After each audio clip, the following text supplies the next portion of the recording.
In a Montessori language area, you can find different ways how we offer a rich language environment to the children.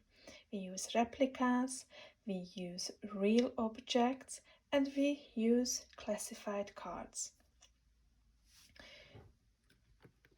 I would like to show you two sets.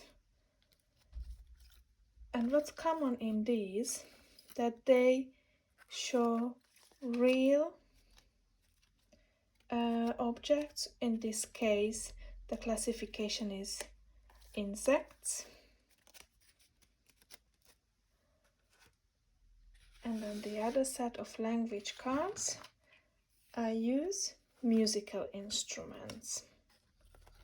We want to show reality to the children, and unfortunately, we can't always bring in these musical instruments to the classroom and keep them and store them there. Yes, we can introduce and invite some musicians to play these instruments. Sometimes parents come into our school to play these musical instruments, but most of the time we use replicas or classified cards to talk about these. So in this case, the classification is wind instruments. Also in our school, for example, this term, the main topic is music. So we established the Montessori environment following these ideas, because we would like to bring variety. We would like to change the environment quite often, and then it's a good inspiration to have different topics. So with the classified cards, we can do the special 3-period lesson. When I invite a child, usually 2-3 more children join me. We sit down, we are working on a floor mat. We don't do these language activities at the table. We prefer working on the floor. It's bigger space, more children can join.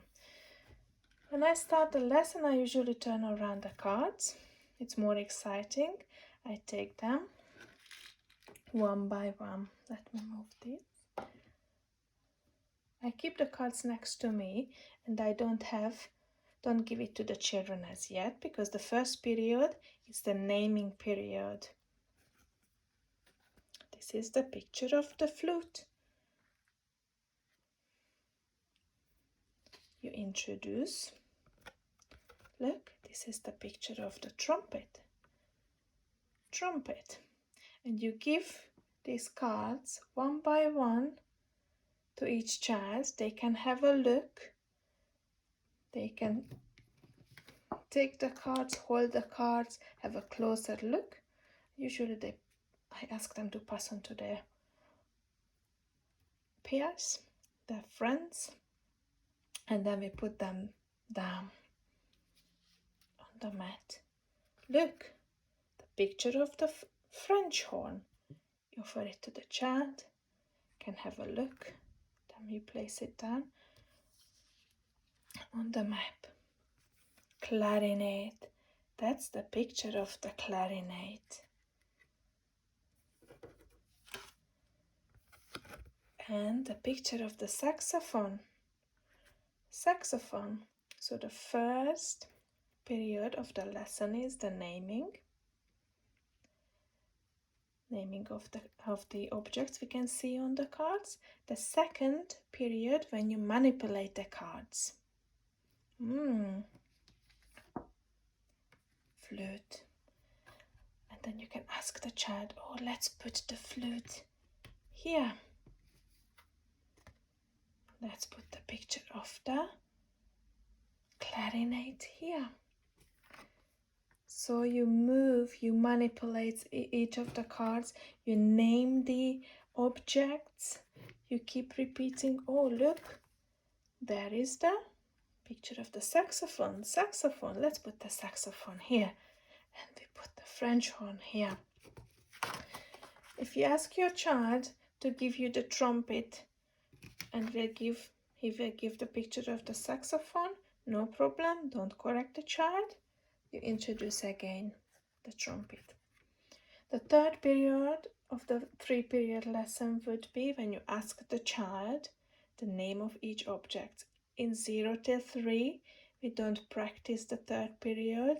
Very rare occasions when a child is really ready, to, for example, to transit to the bigger classroom, to the classroom, and you know that the child knows the name, able to pronounce it, because we don't want to set them up for failure.